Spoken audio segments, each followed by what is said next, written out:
সকলকে আমার ইউটিউব চ্যানেলে স্বাগত জানাই।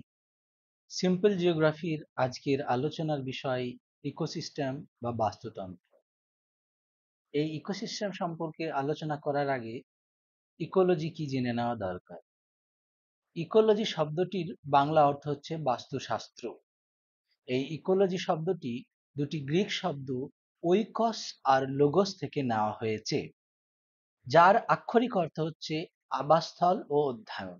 অর্থাৎ বাস্তুশাস্ত্র হলো জীবেদের তাদের প্রাকৃতিক পরিবেশে, প্রাকৃতিক আবাসে এবং সেই আবাসের যে পরিবেশ আছে সেই পরিবেশের বিভিন্ন জৈব ও অজৈব উপাদান আছে, সেই জৈব আর অজৈব উপাদানগুলোর সঙ্গে তাদের যে ইন্টারঅ্যাকশন বা মিথস্ক্রিয়া, সেটা নিয়েই আলোচনা করা হয়। এই ইকোলজি শব্দটি সর্বপ্রথম ব্যবহার করেছিলেন আর্নস্ট হ্যাকেল 1866 সালে। ইকোলজির দুটি শাখা আছে, একটা হচ্ছে অটো ইকোলজি আর একটা হচ্ছে সাইন ইকোলজি। অটো ইকোলজি হচ্ছে যেখানে একটা নির্দিষ্ট প্রজাতি তার পরিবেশের যে জৈব অজৈব উপাদানগুলো আছে তাদের সাথে যে ইন্টারাকশন করছে সেইটির যে আলোচনা বা অধ্যয়ন, সেটাকেই অটো ইকোলজি বলা হয়। উদাহরণস্বরূপ বলা যেতে পারে একটা বাঘ কোথায় থাকে, কি খায়, কিভাবে খায়, কিভাবে সে সেখানে সার্ভাইভ করছে, এই সব বিষয়গুলো নিয়ে অটো ইকোলজি আলোচনা করে। উল্টো দিকে সাইন ইকোলজি কি করে, জীব সম্প্রদায়ের মধ্যে সেখানে যে জৈবিক আর অজৈবিক উপাদানগুলি আছে তাদের যে পারস্পরিক সম্পর্ক, সেইটা নিয়ে যখন আলোচনা করা হয়। উদাহরণস্বরূপ বলা যেতে পারে একটা তৃণভূমিতে ঘাস থাকে, হরিণ থাকে, সিংহ থাকে, আরো অন্যান্য জীবজন্তু থাকে। এদের যে খাদ্য ও স্থান নিয়ে ব্যবহার নিয়ে যে ইন্টারাকশন বা সম্পর্ক, সেটাই সাইন ইকোলজির আলোচ্য বা অধ্যয়নের বিষয়। এবার আসি বাস্তুতন্ত্রে। ইকোসিস্টেমের বাংলা আক্ষরিক অর্থ হচ্ছে বাস্তুতন্ত্র। এই ধারণাটি এজি চান্সলে 1935 সালে প্রথম দেন। চান্সলের মতে বাস্তুতন্ত্র হলো একটি ক্রিয়াশীলক একক, যেখানে পরিবেশের অন্তর্গত জৈবিক অজৈবিক উপাদানগুলি পরস্পরের উপর ক্রিয়া প্রতিক্রিয়া করে। তো জৈব উপাদানগুলি পরস্পরের উপর ক্রিয়া প্রতিক্রিয়া করে, এইটা মনে রাখার একটা বিষয়। লিন্ডেম্যানের মতে প্রকৃতির জৈবিক ভৌত ও রাসায়নিক উপাদানগুলির মধ্যে যে পারস্পরিক আন্তঃসম্পর্ক, সেটার সমষ্টিকেই তিনি বাস্তুতন্ত্র বলছেন। তো এজি চান্সলে একদিকে বলছেন বাস্তুতন্ত্রই হচ্ছে জৈবিক আর অজৈবিক উপাদানগুলির পরস্পরের উপর ক্রিয়া প্রতিক্রিয়া, যেটা সেটাই আমাদের বাস্তুতন্ত্রের আর আলোচনা, মানে বাস্তুতন্ত্র। আর অন্যদিকে লিন্ডেম্যান বলছেন যে একটি পরিবেশের জৈবিক ভৌত ও রাসায়নিক উপাদানগুলির মধ্যে পারস্পরিক যে আন্তঃসম্পর্ক বা ইন্টারাকশন, তার সমষ্টিকে তিনি বাস্তুতন্ত্র বলছেন। এই যে আন্তঃসম্পর্ক বললাম, জীব সম্প্রদায়ের তার পরিবেশের সঙ্গে যে আন্তঃসম্পর্ক বললাম, সেই আন্তঃসম্পর্কতে কি হয়, শক্তি ও পদার্থের আদান প্রদান হয়। একদিকে এনার্জি দেওয়া হয়, পাশাপাশি ম্যাটেরিয়াল বা পদার্থকেও আদান প্রদান করে। তো ইন্টারাকশন যখন বললাম, আন্তঃসম্পর্ক বললাম, তাতে শক্তি ও পদার্থের আদান প্রদান ঘটছে।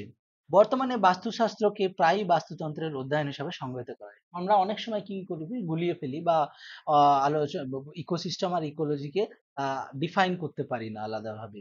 তো ইকোলজি হচ্ছে আমাদের পরিবেশে যে জৈব অজৈব উপাদানগুলো আছে তাদের যে আন্তঃসম্পর্ক, সেইটার যে অধ্যয়ন, সেটাকে ইকোলজি বলা হচ্ছে।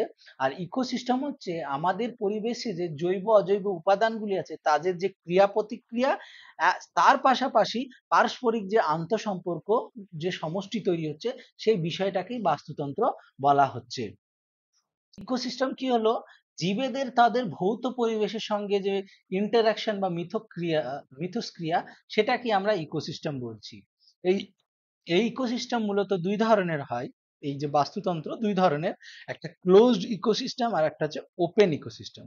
আমরা চারপাশে যেগুলো দেখি সেগুলো হচ্ছে ওপেন ইকোসিস্টেম, যেখানে কি হয়, বিভিন্ন ধরনের জৈব অজৈব উপাদান একে অপরের সঙ্গে ইন্টারাকশন করে। শুধু তাই নয়, তারা বাইরের পরিবেশের সঙ্গেও, যে তাদের যে পরিবেশ সেই পরিবেশের বাইরেও সঙ্গেও তাদের শক্তি ও পদার্থ দুটোরই উভয়েরই আদান প্রদান হয় আশেপাশের পরিবেশের সঙ্গে। উদাহরণস্বরূপ বলা যেতে পারে একটা পাখি এই জঙ্গলে থাকলো, এই জঙ্গলের অংশ হয়ে থাকলো, সে পরে কি করলো, বাইরে কি একটা নদীতে গিয়ে সেখানে জল খেলো, সেই নদীর সঙ্গে তার ইন্টারাকশন হলো। আবার সেই নদী থেকে সে আর একটা জঙ্গলে গেল, সেখানে গিয়ে তার ইন্টারাকশন হলো। এর ফলে কি হলো, একটা পরিবেশ থেকে আর একটা পরিবেশের যে শক্তি ও পদার্থ দুটোরই আদান প্রদান হলো, সেটা হলো ওপেন বা মুক্ত বাস্তুতন্ত্র।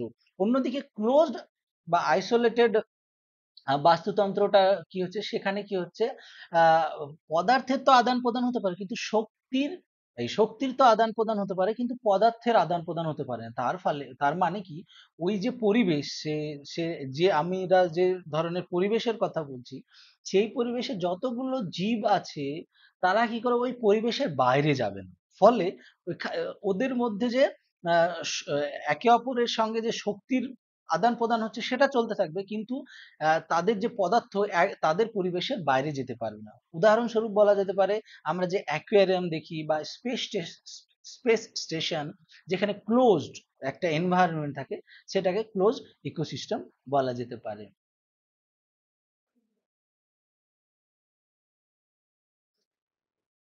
এবার আসি আমাদের বাস্তুতন্ত্রের, ওই যে আমরা বললাম জৈব অজৈব উপাদান দিয়ে তৈরি। এবার মনে প্রশ্ন হতে পারে, ও অজৈব উপাদানগুলি কি কি আর জৈব উপাদানগুলি কি কি? অজৈব উপাদান হচ্ছে বিভিন্ন ভৌত রাসায়নিক উপাদান মিলে গঠিত হয় আমাদের অজৈব উপাদানগুলি, আমাদের বাস্তুতন্ত্রে। এবার ভৌত উপাদান কি কি? সূর্যের আলো, সূর্যের তীব্রতা মানে রশ্মি, বৃষ্টিপাত, তাপমাত্রা, বাতাসের গতি ও দিক, জলের অ্যাভেলেবিলিটি বা জলের প্রাপ্যতা, মাটির গঠন, মাটির বুনন। তো আমাদের চারপাশে যে নির্জীব জড় পদার্থগুলো আছে, যাদের সঙ্গে আমাদের যে ইন্টারাকশন হয়, যেমন মাটির সঙ্গে আমাদের ইন্টারাকশন কি, আমরা মাটি দিয়ে যাতায়াত করি, স্থল দিয়ে, তারপর মাটিতে আমরা গাছপালা লাগাই, আমরা চাষাবাদ করি। তেমনই আমাদের আশেপাশের বাতাসের সঙ্গে বৃষ্টির সঙ্গে একটা ইন্টারাকশন থাকে। বাতাসে আমরা অক্সিজেন নিই, বৃষ্টিপাতে আমাদের কি হয়, আমাদের প্রকৃতিকে, পরিবেশকে সিক্ত করে। তারপর বৃষ্টির জল জমিয়ে আমরা সেটা ব্যবহার করতে পারি। তো আলাদা আলাদা জীব বা প্রাণী, তারা বৃষ্টিপাতকে আলাদাভাবে ব্যবহার করতে পারে। এই যে নির্জীব বা জড় পদার্থগুলো আমাদের চারপাশে আছে, তাদেরকেই বলা হয় ভৌত উপাদান। আর রাসায়নিক উপাদান কিছু আছে, যেগুলো হচ্ছে যেগুলো মলিকিউল বলা হয়। তো কিছু এর মধ্যে কিছু হচ্ছে মুখ্য পুষ্টি উপাদান, যারা আমাদেরকে সরাসরি আমাদের শরীরে পুষ্টি যোগান দেয়। Carbon, nitrogen, phosphorus, potassium, hydrogen, oxygen, sulphur, এগুলো মনে রাখার একটা বিষয়। আর অতি পুঙ্খানুপুষ্ট বা মাইক্রো নিউট্রিয়েন্ট যাদেরকে বলে, যেগুলো আমাদের শরীরে আহ খুব কম পরিমাণে, খুবই মিনিমাম পরিমাণে আমাদের দরকার হয়, যেগুলো হচ্ছে লৌহ, মলিবডিনাম, দস্তা, তামা ইত্যাদি। লবণ ও বিষাক্ত পদার্থ যেমন কীটনাশক, এই সবগুলো হচ্ছে মাইক্রোনিউট্রিয়েন্টস। এই যে উপাদানগুলো বললাম, এরা কি করে, জল, বায়ু, মাটির সঙ্গে ইন্টারাকশন করে এবং মাটিতে মিশে থাকে। তা এতে কি করে, আমাদের পরিবেশের একটা গুরুত্বপূর্ণ ভূমিকা পালন করে। এবার আসি জৈব উপাদান। জৈব উপাদান বা বায়োটিক কম্পোনেন্টস, একটা বাস্তুতন্ত্রের জৈব উপাদান হলো সেই সকল জীবেরা যারা একে অপরের সঙ্গে পরিবেশের অজৈব উপাদানের সঙ্গে মিথস্ক্রিয়া করে। তো যাদের প্রাণ আছে, যারা এক জায়গা থেকে এক জায়গা চলতে পারে, যাদের গ্রোথ হয়, বৃদ্ধি হয়, যারা গমন করতে পারে, চলন আছে, তাদেরকে আমরা জৈব উপাদান বললো। এই জৈব উপাদানগুলো আমাদের যে ইকোসিস্টেম বা বাস্তুতন্ত্র, তাতে তাদের কাজ কি, তারা কি করে, অজৈব উপাদানগুলোর সাথে মিথস্ক্রিয়া করে, তাদের সঙ্গে ইন্টারাকশন করে। তার ফলেই আমাদের বাস্তুতন্ত্রটা সৃষ্টি হয়, তার ফলে আমাদের বাস্তুতন্ত্রে কি হয়, ভারসাম্য রক্ষা হয়। একটা আমরা যেমন আমরা মানুষেরই উদাহরণ দিয়ে বলি, আমরা যেমন অক্সিজেন নিই, তার ফলে অক্সিজেন কমে যাওয়ার পরে অক্সিজেন কমে যেতে পারে, এবং আমরা কার্বন ডাইঅক্সাইড ছাড়ি, যার ফলে কার্বন ডাইঅক্সাইডের পরিমাণ বেড়ে যেতে পারে। এই জায়গাতে আরেকটা জৈব উপাদান আমাদের পরিবেশে আছে, গাছ আছে, সে কি করে, অক্সিজেন উৎপন্ন করে আর কার্বন ডাইঅক্সাইডটাকে গ্রহণ করে। এই যে ব্যালেন্স তৈরি করা, এইটা হচ্ছে জৈব উপাদানদের কাজ। এই এই জৈব উপাদান মূলত বিভিন্ন ধরনের হয়। তো প্রথম হচ্ছে উৎপাদক বা স্বভোজী। উৎপাদক বা প্রডিউসার্স বা স্বভোজী বা অটোট্রফ, এরা কি করে, নিজেদের খাদ্য নিজেরাই তৈরি করতে পারে, নিজেদের খাদ্য নিজেরাই তৈরি করতে পারে। তো আমাদের চারপাশে যে সকল সবুজ উদ্ভিদ আছে, তারা কি করে, সূর্যের আলোতে করে কি, সূর্যের আলো তাদের পাতাতে আসে, তাদের পাতাতে সবুজ ক্লোরোফিল আছে, সেই ক্লোরোফিল করে কি,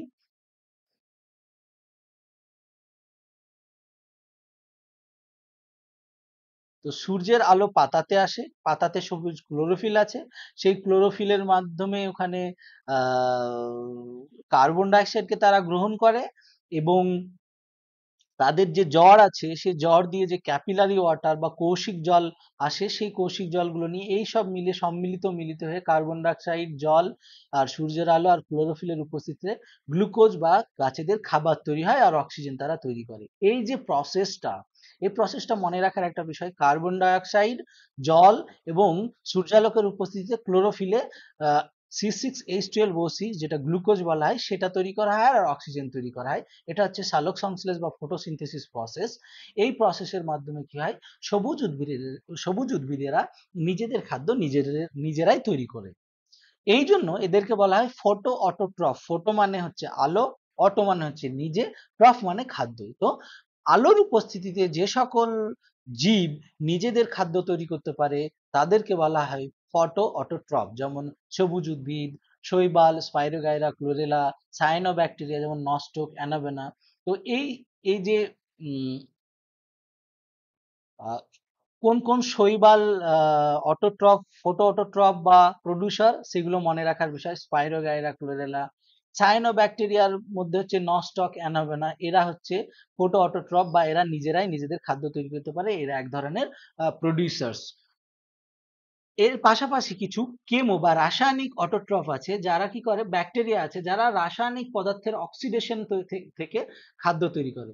উদাহরণস্বরূপ বলা যেতে পারে সালফার ব্যাকটেরিয়া। এইসব ব্যাকটেরিয়া গুলো কি করে, তাদের শরীরে এক ধরনের রাসায়নিক পদার্থ আছে যেটা কি করে বাতাস থেকে অক্সিজেনকে গ্রহণ করে অক্সিডেশনের মাধ্যমে তারা নিজেদের খাদ্য তৈরি করতে পারে। দ্বিতীয় বায়োটিক কম্পোনেন্ট হচ্ছে খাদক বা পরভোজী। এই খাদক বা পরভোজী হচ্ছে যার, আমরা তো একদিকে দেখলাম সবুজ উদ্ভিদেরা যারা খাবার তৈরি করে তাদেরকে স্বভোজী বলে বা উৎপাদক বলা হয়, বা ফটো অটোট্রফ বলা হয়। এর উল্টো দিকে আছে খাদক বা পরভোজী, যাদেরকে ইংরেজিতে বলা হয় কনজিউমার বা হেটেরোট্রফস। এরা অন্য জীবের উপর নির্ভর করে খাদ্য গ্রহণ করে। এদের দেহে না ক্লোরোফিল আছে, না এরা আহ জ্বর দিয়ে জল শোষণ করে, ফলে এদেরকে কি করতে হয়, এদের এদের কোনো ক্ষমতা নেই যে নিজেরা নিজেদের খাদ্য তৈরি করতে পারবে নিজেদের দেহে। তখন তারা কি করে, আমাদের যে বাস্তুতন্ত্র বা পরিবেশে বিভিন্ন ধরনের অন্য জৈব উপাদান আছে তাদেরকে তারা খাদ্য হিসাবে গ্রহণ করে এবং তাদের দেহে যে শক্তি আছে সেই শক্তিটাকে নিজেদের শক্তি অর্জনের জন্য ব্যবহার করে। এই খাদক বা পরভোজীকে আহ, বিভিন্ন ধরনের শ্রেণীতে ভাগ করা যায়। এক হচ্ছে তৃণভোজী বা হার্বিভোজ। তো তৃণ শব্দটা থেকেই বোঝা যাচ্ছে ঘাস। ঘাসের আর একটা মানে হচ্ছে তৃণ। তো তৃণভোজী মানে যারা ঘাস খায়। এবার ঘাস হচ্ছে কি সবুজ, তাই না? ঘাস হচ্ছে উদ্ভিদের একটা প্রকৃষ্ট উদাহরণ। তো উম, যে সকল জীব, আমাদের বাস্তুতন্ত্রের যে সকল জীব উদ্ভিদকে খায়, সবুজ উদ্ভিদ বা প্রডিউসার বা সবুজীদেরকে খায়, তাদেরকে আমরা তৃণভোজী বলি। তো কিছু প্রাণী এমন আছে এখানে, যেমন দেখা যায় গরু, খরগোশ, ছাগল, জিব্রা। এরা কি করে, এরা শুধুমাত্র গাছপালা খেয়েই বেঁচে থাকতে পারে, এরা কোনো ধরনের মাংস খায় না, শুধুমাত্র সবুজ উদ্ভিদগুলোকেই খায়। তার ফলে কি হয়, সবুজ উদ্ভিদ থেকে এরা শক্তি সঞ্চয় করে, এদেরকে তৃণভোজী বলা হয়। তার দ্বিতীয় হচ্ছে মাংসাশী বা কার্নিভোরস। এই এই মাংসাশী কারা, যারা অন্য মাংসলো জীবকে খেয়ে নিজের দেহে শক্তি অর্জন করে। এরা মূলত তৃণভোজী অথবা অন্য খাদককে খেয়ে থাকে। যেমন ব্যাঙ, ব্যাঙ কি করে, ব্যাঙ বিভিন্ন ধরনের কীটপতঙ্গকে খায়। সাপ কি করে, সেই ব্যাঙকে খায়। তো এরা কি করে, এদের দেহের যে শক্তি দরকার সেই শক্তিটাই এরা কি করে গাছপালা থেকে নেয় না, গাছপালাকে কেউ খেয়েছে, সেই জীবটাকে এরা খেয়ে নিজেদের আহ দেহে শক্তি অর্জন করে। তো এদেরকে মাংসাশী বা ভোর বলা হয়। এরপর হচ্ছে সর্বভোজী। সর্বভোজী কারা বা অমনিভোরস কারা, অমনি মানে সর্ব, অমনিভোরস কারা, যারা ওই উদ্ভিদও খেতে পারে আবার প্রাণীকেও খেতে পারে। যেমন মানুষ, ইঁদুর, ইঁদুর কিন্তু ঘাসও খেতে পারে আবার মাংসও খেতে পারে। বিড়ালও অনেক সময় ঘাসও খায়, মাংসও খেতে পারে। তো এদেরকে কি বলা হয়, সর্বভোজী। আমরা মানুষ হচ্ছি সবচেয়ে বেস্ট উদাহরণ। আমরা কি করি, শাকসবজি রান্না করেও খেতে পারি আবার আমরা মাংস রান্না করেও খেতে পারি। তো আমরা হচ্ছি সর্বভোজী। তো তৃণভোজী যারা শুধুমাত্র ঘাস বা গাছপালা খায়, বা সবুজ উদ্ভিদ খায়, মাংসাশী যারা শুধুমাত্র মাংস খায়, মানে যারা অন্য তৃণভোজী বা অন্য খাদকদেরকে খায়, সর্বভোজী কারা, যারা উদ্ভিদ ও প্রাণী উভয়ই খেতে পারে। আরেকটা হচ্ছে ডেট্রিভোরস, যারা মরে যাওয়া জীবজন্তু বা মরে যাওয়া গাছপালাকে খেয়ে এরা নিজেদের দেহে শক্তি অর্জন করে, যেমন কেঁচো, কাঁকড়া, এরা হচ্ছে ডেট্রিভোরস। ট্রফিক স্তর, ট্রফিক মানে ওই খাবার খাবার যে প্রণালী বা খাবার যে স্তর, খাদ্য ভোজনের যে স্তর, সেই বিষয়টাকে বিষয়ের ভিত্তিতে চার ধরনের বায়োটিক কম্পোনেন্টস বা বায়োটিক জৈব উপাদান দেখা যায়। এক হচ্ছে প্রাথমিক খাদক, যাদেরকে প্রাইমারি কনজিউমার বলে। এই প্রাথমিক খাদক কারা? এই প্রাথমিক খাদক হচ্ছে এরা ডাইরেক্ট প্রডিউসারকে খায়, যেমন এখানে এই ছবিটায় দেখা যাচ্ছে প্রডিউসারকে, যে হচ্ছে উৎপাদক হচ্ছে গাছ। সে গাছ কি করে, তার জড় দিয়ে ক্যাপিলারি ওয়াটারকে তাদের ডাল পাতায় নিয়ে আসে, এবং সূর্যের আলোর উপস্থিতিতে ক্লোরোফিলে আর বাতাস থেকে কার্বন ডাই অক্সাইড গ্রহণ করে তারা সালোক সংশ্লেষে C6H12O6 তৈরি করে। ওই যে গ্লুকোজ বা খাবার তৈরি করলো, সেই খাবারটা তারা তাদের ফল পাতাতে জমিয়ে রাখে। এবার কি হলো, এই গাছের ফল বা পাতা যে সকল প্রাণী ডাইরেক্ট বা একদম সরাসরি খায়, যেমন ঘাস ফড়িং বা গ্রাস হপার, তারা কি করে, সোজাসুজি ঘাস থেকে ঘাসকে কামড়িয়ে খায়। তো তারা হচ্ছে প্রাইমারি কনজিউমার বা প্রাথমিক খাদক। দ্বিতীয় খাদক কারা? দ্বিতীয় খাদক কারা, সেকেন্ডারি কনজিউমার কারা, যারা হচ্ছে কি ওই যে প্রাইমারি কনজিউমার ছিল, মানে এখানে ঘাস ফড়িং, তাকে খেলো, সে হচ্ছে ব্যাঙ। তো ব্যাঙ কি করে, সে গাছপালাকে সরাসরি খায় না, সে করে কি, যে গাছপালাকে খেয়েছে ঘাস ফড়িং, মানে প্রাইমারি কনজিউমার, সেই প্রাইমারি কনজিউমারকে ব্যাঙ খেলো, তখন সে হয়ে গেল দ্বিতীয় শ্রেণীর খাদক বা সেকেন্ডারি কনজিউমার। তেমনই তৃতীয় শ্রেণীর খাদক কোনটা, টার্সারি কনজিউমার কোনটা, যারা সেই ব্যাংকে খেলো। তো এরা সরাসরি ঘাস ফড়িংকে খেলো না, এরা করলো কি, ঘাস ফড়িংকে খেয়েছে ব্যাঙ, এবং ব্যাঙ নিজের দেহে শক্তি অর্জন করেছে, তখন কি করলো, সেই ব্যাঙকে সাপ খেলো। চতুর্থ শ্রেণীর খাদক কে হলো, কোয়াটারনারি কনজিউমার বলা হয়, যে সাপকে যে খেলো, ঈগল বা পেঁচা, এরা তখন সাপকে খেলো।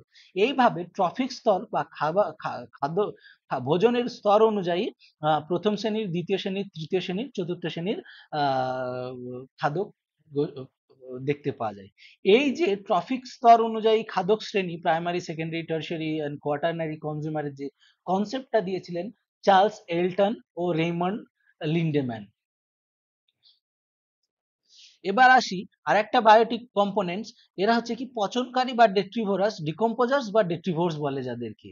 এরা কি হচ্ছে ক্ষুদ্র জীবাণু, এরা ছোট ছোট খুবই অতি সূক্ষ্ম জীবাণু হয়, যারা কি করে কি মূলত মৃত জীব ও বর্জ্য পদার্থকে, ক্ষুদ্র জীবাণু যারা কি করে, মৃত জীব ও বর্জ্য পদার্থকে, মৃত জীব মানে কোনো প্রাণী বা গাছ বা প্রাণী মারা গেছে তাদের দেহাবশেষ, আর বর্জ্য পদার্থ মানে তাদের যে বিষ্ঠা, মানে মল ত্যাগ করে অনেক সময় প্রাণীরা, বা অন্যান্য বর্জ্য পদার্থ আছে, জৈবিক বর্জ্য পদার্থ, তাদেরকে কি করে, ভেঙে অজৈব যৌগে রূপান্তরিত করে। অজৈব যৌগ মানে ওই যে আমরা প্রথমে পড়লাম না, পটাশিয়াম, ম্যাগনেসিয়াম, এগুলো হচ্ছে অজৈব উপাদান। তো এরা কি করে, আহ, জীবিত আর মৃত জৈব আহ, মৃত জীব ও বর্জ্য পদার্থকে এরা খায়, এবং খেয়ে আমাদের যে মৌলিক মৌল গুলো, সেই মৌলগুলোকে আবার পরিবেশে মিশিয়ে দেয়। এরা তখন যখন খায়, সেই থেকেই এরা পুষ্টি গ্রহণ করে।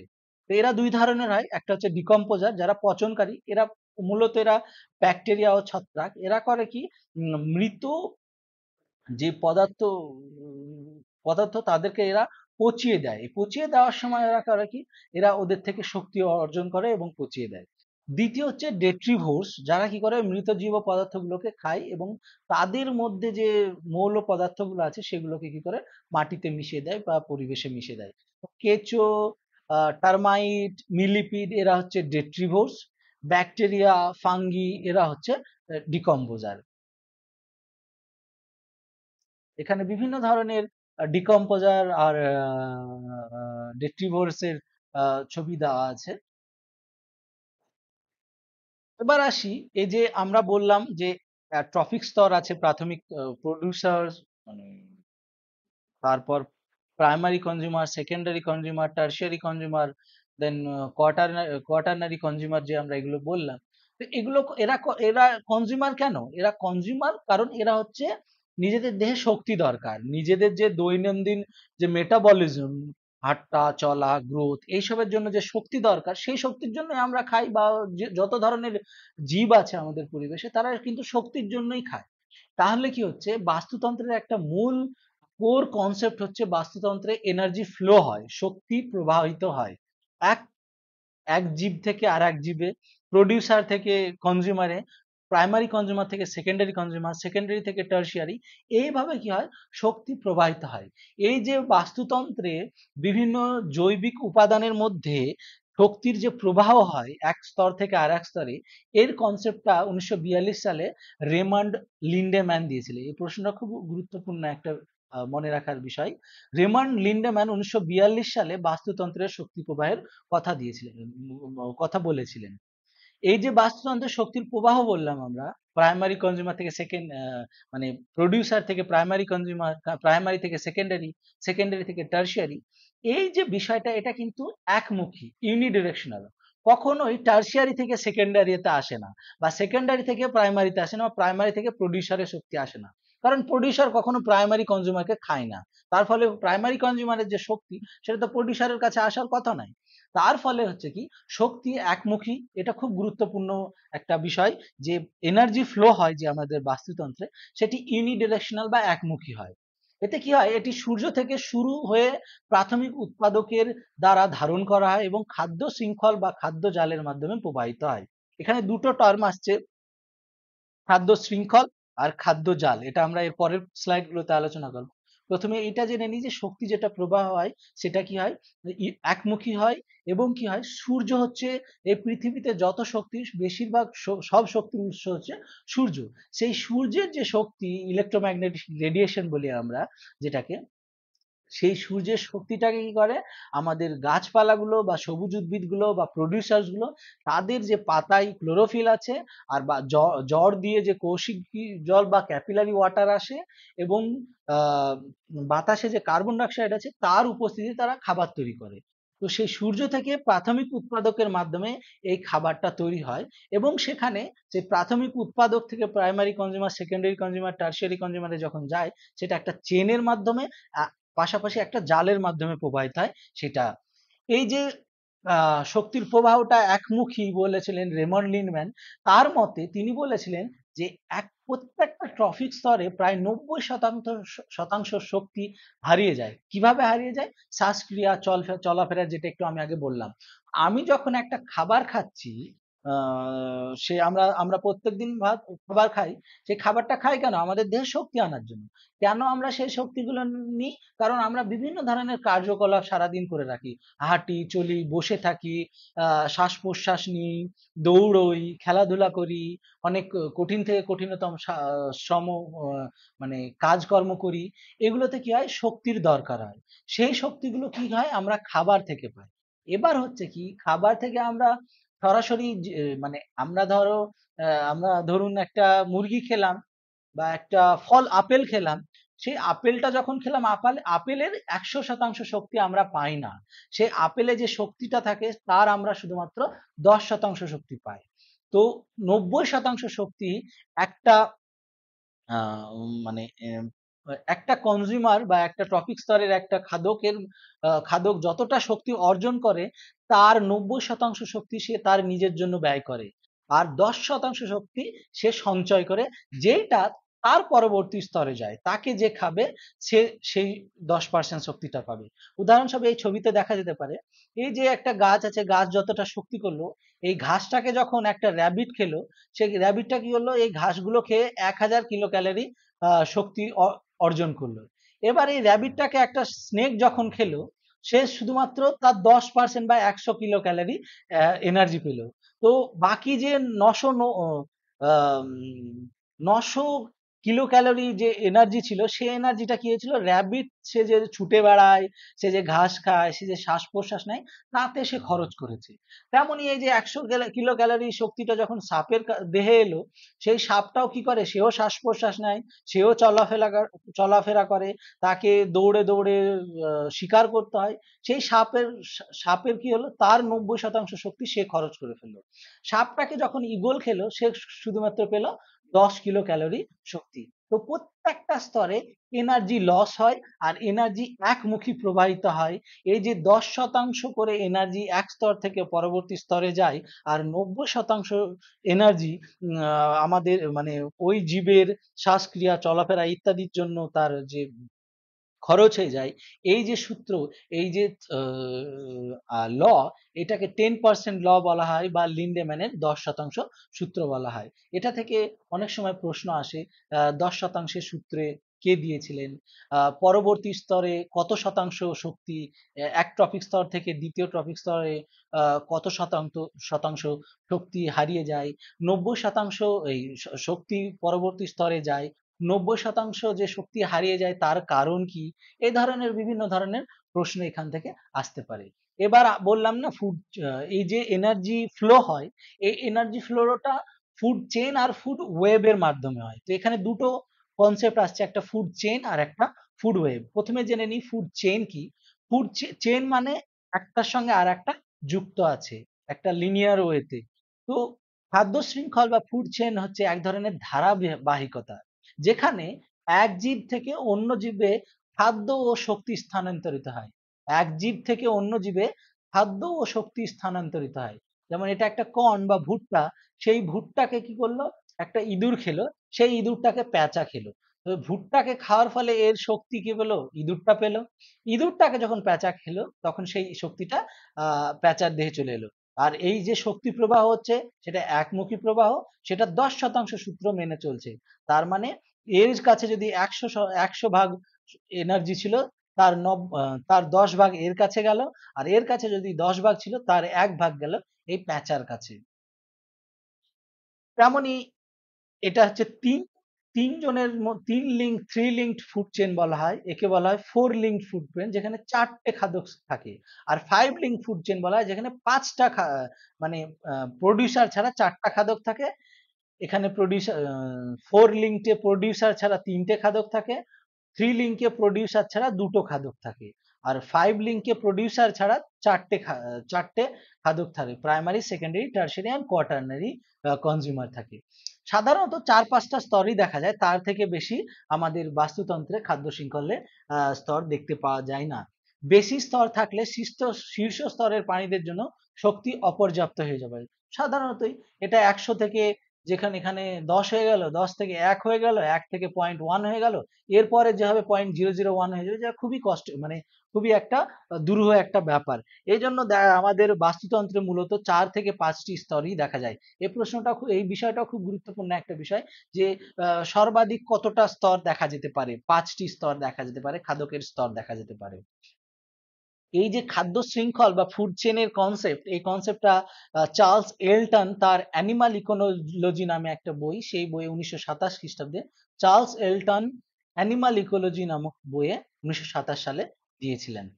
এবার আসি খাদ্যজাল বা ফুড ওয়েব। খাদ্যজাল বা ফুড ওয়েব হচ্ছে, এই যে বললাম আমরা এর আগে দেখলাম ফুড চেন মানে চেনের মতো করে প্রডিউসার থেকে খাবার একদম কোয়াটারনারি বা লাস্ট কনজিউমার পর্যন্ত যায়। এই যে চেন যায় এর মানে এই না যে তারা ক্লোজ চেনের মধ্যে থাকে। একটি আহ, আহ, একটি ইকোসিস্টেমে বা একটি বাস্তুতন্ত্রে একটা জীবকে অনেক ধরনের জীব খায়। যেমন এখানে আমরা দেখতে পাচ্ছি যে ভুট্টাকে গ্রাস হপার খেলো, এই গ্রাস হপারকে আবার ব্যাঙও খায়, আবার ইঁদুরও খায়, আবার সেই ব্যাঙকে সাপও খায়, তারপরে ঈগলও খায়। তেমনি এই যে ব্যাঙ শুধু গ্রাস হপারই খায় না, সে ফ্রুট ফ্লাইও খাচ্ছে, বাটারফ্লাইও খাচ্ছে, ড্রাগন ফ্লাইও খাচ্ছে। তো একটা ব্যাঙ 4-5টা জিনিস খাচ্ছে, আবার গ্রাস হপার বিভিন্ন ধরনের ঘাস ঘাস খাচ্ছে। তেমনি ইঁদুর করছে কি, সে গ্রাস হপারকে খাচ্ছে, পাশাপাশি অন্যান্য ছোটখাটো জীবজন্তুকেও খাচ্ছে, কীটপতঙ্গও খাচ্ছে। আবার একটা ইঁদুরকে শিয়ালও খাচ্ছে, সাপও খাচ্ছে, ঈগলও খাচ্ছে। তো এই যে একটা আলাদা আলাদা খাদ্য শৃঙ্খল বা ফুড চেইন, তারা ইন্ডিপেন্ডেন্ট নয় বা তারা ক্লোজ নয়, বরং তারা নেটওয়ার্কের মতো একে অপর একটা খাদ্য শৃঙ্খল আর একটা খাদ্য শৃঙ্খলের সাথে নেটওয়ার্কের মতো বা ওয়েবের মতো যুক্ত থাকে বিভিন্ন ট্রপিক স্তরে, যাকে ফুড ওয়েব বা খাদ্য জাল বলা হয়। এখানে উৎপাদক দিয়ে শুরু হয় আর পচন দিয়ে শেষ হয়। এই ধারণাটিও চার্লস এলটন দিয়েছিলেন। তো খাদ্য শৃঙ্খল, ফুড চেন বা খাদ্য জাল, ফুড ওয়েব, এই দুটোরই কনসেপ্ট চার্লস এলটন 1927 সালে তার অ্যানিমাল ইকোলজি নামে বইয়ে দিয়েছিলেন। তাহলে খাদ্য শৃঙ্খলের মূল ধারণা, যেখানে প্রডিউসার থেকে ডিকম্পোজার পর্যন্ত একটা চেন হিসাবে খাবার থাকে, মানে শক্তি ও পদার্থের স্থানান্তরণ হয়। কিন্তু খাদ্য জালে কি হয়, বিভিন্ন ধরনের যে খাদ্য শৃঙ্খল তারা ইন্টারলিঙ্কড বলা হয় বা নেটওয়ার্কের মতো থাকে। একটা মানে ব্যাং কোনো খাদ্য শৃঙ্খলের সেকেন্ডারি কনজিউমার, কোথাও টার্সিয়ারি কনজিউমার, বা সে অনেকগুলো খাদ্য শৃঙ্খলের বা ফুড চেনের কনজিউমার। এই যে কনসেপ্ট, এই বিষয়টাকেই বলা হয় খাদ্য জাল বা ফুড ওয়েব বলা হয়। এবার আসি ট্রফিক স্তর বা খাদ্যের লেভেল।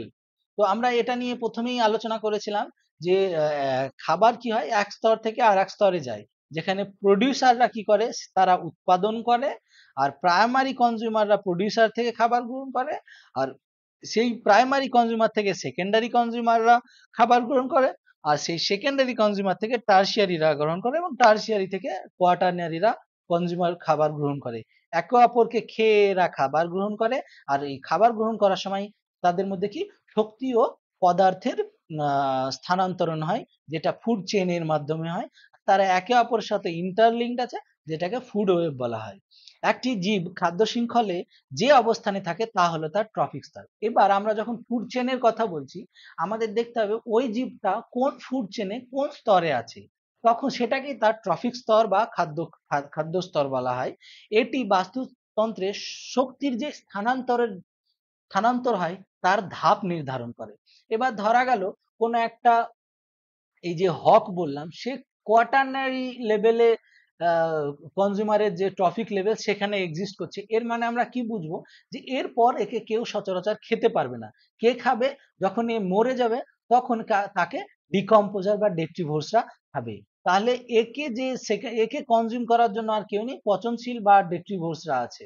তেমনি আমরা দেখব স্নেক, কি হলো, এই স্নেকটা কোনো সময় হচ্ছে কি, সে টার্সিয়ারি কনজিউমারে আছে, এবার কোনো সময় তাকে ঈগল খাচ্ছে, বা কোনো সময় সে নিজে মরে যেয়ে ডেট্রিভোরে খাচ্ছে। তার মানে যখন সে মরে যাওয়ার পর ডেট্রিভোর তাকে খেলো, তার মানে কি সেই এন্ড ছিল, তাই না? তো এইভাবে কি হয় যে কোনো একটা জীব, এই যে খাদ্য বাস্তুতন্ত্রে যে শক্তির আদান প্রদান হচ্ছে, তাতে কোন স্তরে আছে সেটাকেই বলা হয় ট্রফিক স্তর। এই ধারণাটি লিন্ডেম্যান তার trophic dynamic aspect of ecology 1942 সালে সেই গ্রন্থে বা রিসার্চ কাজে তিনি এটা আলোচনা করেছিলেন।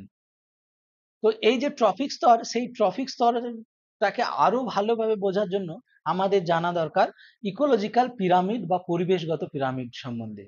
এই যে ট্রফিক স্তর ও শক্তির প্রবাহকে গ্রাফিক্যাল ভাবে যদি আমরা দেখাতে চাই, তাহলে পিরামিডের ব্যবহার করা হয়।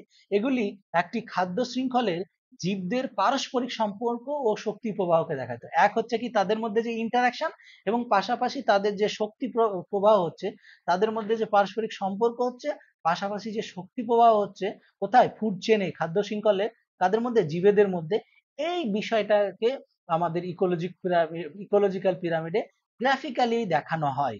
এটাতে কি হয়, এটা থেকে আমাদের বুঝতে সহজ হয় যে কে কোন স্তরে আছে, তার কতটা এনার্জি পাবে, সে তাকে কারা খেতে পারে, তাদের সংখ্যা পরিবেশে কিরকম থাকলে পরিবেশটাতে ব্যালেন্স থাকবে, তাদের সংখ্যা কমে গেলে বা বেড়ে গেলে কি ধরনের ক্ষমতা মানে সমস্যা হতে পারে, কোন জীবেদের সমস্যা হতে পারে, এইসব বিষয় সম্বন্ধে বোঝা যায়।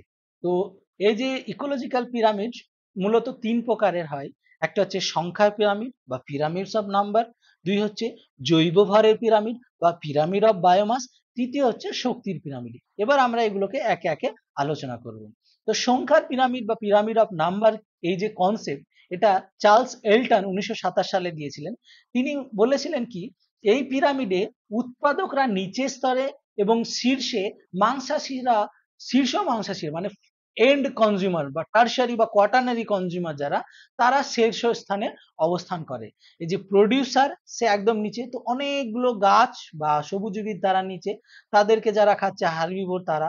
তো এটা দেখা যায় যে ঘাসেদের সংখ্যা সবচেয়ে বেশি, সেই ঘাসেদের থেকে আহ ছাগলের বা গরুর সংখ্যা কম, সেই ছাগলের বা গরুর সংখ্যা থেকে সিংহ বা বাঘ এদের সংখ্যা আরো কম, এবং সেই সিংহ বা বাঘেদের থেকে তাদেরকে যারা খায় বা যদি না খায় তাদের থেকে যে টপ কার্নিভোরস তাদের সংখ্যা কমতে থাকে। তো আমরা যত উপরে যাব সংখ্যা কমতে থাকে।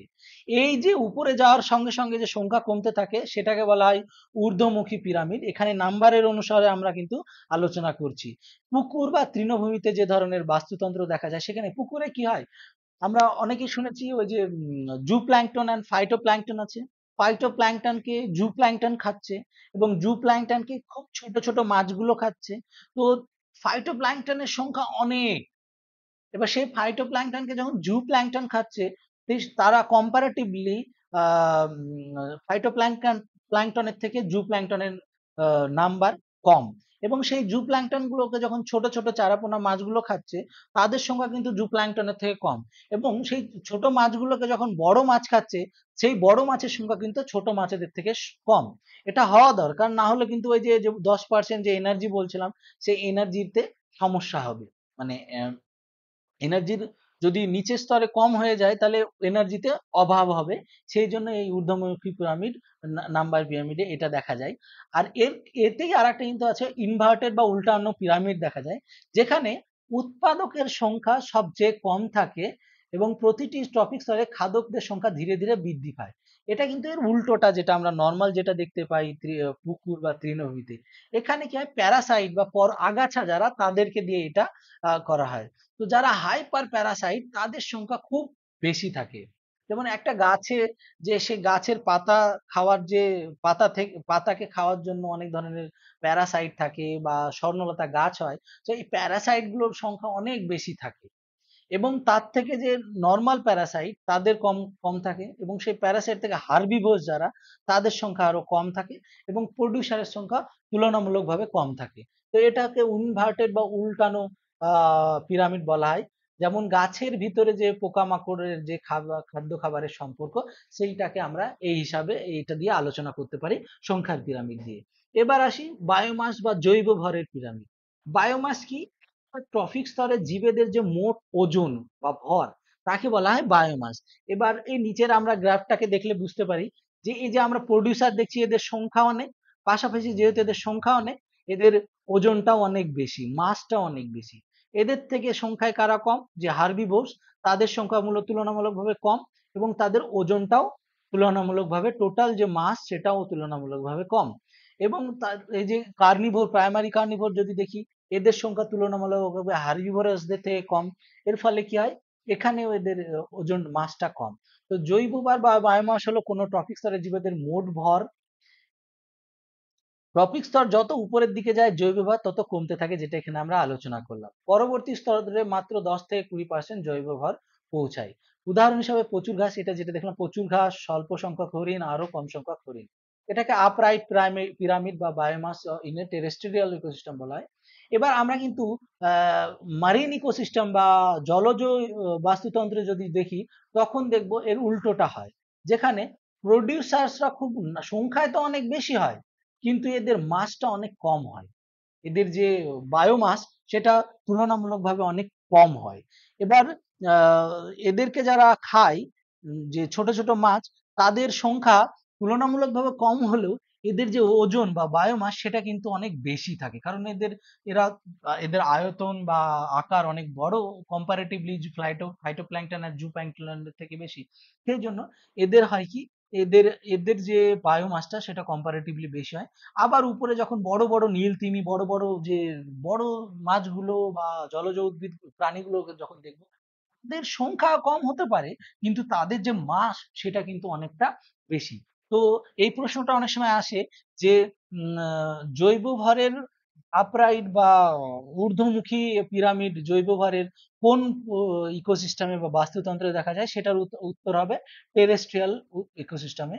আর বেশিরভাগ প্রশ্ন আসে inverted pyramid of biomass, inverted biomass pyramid কোন ইকোসিস্টেমে দেখা যায়, সেটার উত্তর হচ্ছে জলজ বা অ্যাকোয়াটিক ইকোসিস্টেম। এটা একটা গুরুত্বপূর্ণ বিষয়। এবার আসি তৃতীয় হচ্ছে শক্তির পিরামিড, পিরামিড অফ এনার্জি। আমরা প্রথমেই ফুড চেন এনার্জি ফ্লো পড়ার সময় দেখেছিলাম যে শক্তি প্রবাহিত হয় এক স্তর থেকে আর এক স্তরে, সেটা ইউনিডিরেকশনাল বা একমুখী হয়। পাশাপাশি তারা 10% ল, লিন্ডেম্যানের 10% সূত্র মেনে চলে। তো এই শক্তির পিরামিডে কি হয়, প্রতিটি টপিক স্তরে মোট শক্তির পরিমাণ দেখানো হয়। এখানে কি হয়, শক্তি ক্ষয় ক্ষয় হতে থাকে এবং এই শক্তির পিরামিড সর্বদা ঊর্ধ্বমুখী। তো অনেক সময় এই প্রশ্নটা আসে যে সর্বদা ঊর্ধ্বমুখী পিরামিড কোন ইকোলজিক্যাল পিরামিডে দেখা যায়, কোন ধরনের ইকোলজিক্যাল পিরামিডে দেখা যায়, শক্তির পিরামিড, বায়োমাস পিরামিড না নাম্বার পিরামিড? তার উত্তর হচ্ছে শক্তির পিরামিডে। এখানে কি হয়, নিচের স্তরের উৎপাদকের কাছে সবচেয়ে বেশি শক্তি থাকে। তো আমরা যদি দেখি যে 100% এনার্জি কার কাছে থাকছে, প্রাইমারি প্রডিউসারের কাছ থেকে থাকছে। এবং এনার্জি ফ্লো হওয়ার ফলে কি হচ্ছে, প্রাইমারি কনজিউমারের কাছে ওইটার 10% সূত্র অনুযায়ী 10% এনার্জি আসছে। এইটা যখন আবার তার পরের স্তরে যাবে তখন 1% আসবে, তারপরের স্তরে যাবে যখন 0.01% আসবে, এবং তারা মারা গেলে সেটা থেকে এনার্জি আবার ব্যাকটেরিয়া ফাঙ্গিতে যাবে, সেটা আরো তার থেকে কম হয়ে যাবে, দিয়ে সেখানে নিউট্রিয়েন্ট গুলো আবার নিচে চলে আসবে। এই যে শক্তির এক স্তর থেকে আরেক স্তরে ক্ষয় হচ্ছে আর ঊর্ধ্বমুখী প্রবাহ হচ্ছে, একমুখী প্রবাহ হচ্ছে, সেইটাই আমাদের পিরামিড অফ এনার্জি বা শক্তির পিরামিডের মাধ্যমে আমরা দেখিয়ে থাকি। তো এই বাস্তুতন্ত্রের গুরুত্ব হলো এরা জীবের সংখ্যা ও খাদ্যাভ্যাস দেখায়, টপিক স্তরের মধ্যে শক্তির প্রবাহ ব্যাখ্যা করে, জীববৈচিত্র্য ও বাস্তুতন্ত্রের যে ভারসাম্য রক্ষা করে। আমরা বললাম যে ভারসাম্য কিভাবে রক্ষা করে, যে বিভিন্ন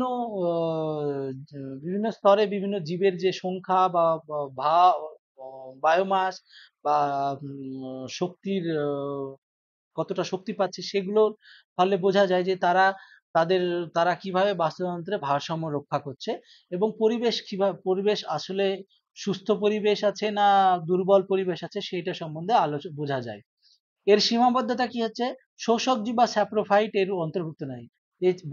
আমরা যে গাছে মরা গাছের মধ্যে বা বাঁশে বা বর্জ্য পদার্থে যে সকল ছত্রাক বা ছাতা দেখতে পাই, যাদেরকে আমরা ব্যাঙের ছাতা বলি, তারা হচ্ছে স্যাপ্রোফাইট বা শোষক জীব। এদেরকে এই পিরামিডের ইকোলজিক্যাল পিরামিডে কোনো স্থান নেই এদের। মৌসুমী ও দৈনিক পরিবর্তন উপেক্ষা করা, এতে যে সিজনাল চেঞ্জ হয়, যেমন একটা পাতা ঝরা মরশুমে গাছগুলো পাতা ঝরিয়ে দেয়, তার ফলে যে পরিবেশে যে প্রভাব পড়ে সেগুলো এতে আলোচনা করা হয় না। এরা সরল খাদ্য শৃঙ্খল সম্বন্ধে আলোচনা করা হয়, আবর্জনা বা হিউমাসের উৎসকে এতে অগ্রাহ্য করা হয়। তো এই হলো আজকের আমাদের আলোচনা বাস্তুতন্ত্র বা ইকোসিস্টেম সম্বন্ধে। মাল্টিপল চয়েস কোশ্চেন আমি কিছু রেডি করেছি, যেটা আমি একটা আমার ডেসক্রিপশনে লিংক দেওয়া আছে ওয়েবসাইটের, আমার ব্লগ সাইটের, সেখানে সেটা দেওয়া আছে। সেখানে আপনারা নিজেরা টেস্ট করতে পারেন এবং সেখানে আর একটাতে উত্তর দেওয়া আছে, সেখান থেকে নিজে চেক করতে পারেন। পাশাপাশি আমি সেগুলো নিয়ে আলোচনা করব আগামী ভিডিওতে। ধন্যবাদ। সবাই ভালো থাকবেন, আশা করি আপনাদের প্রস্তুতি ভালো হোক।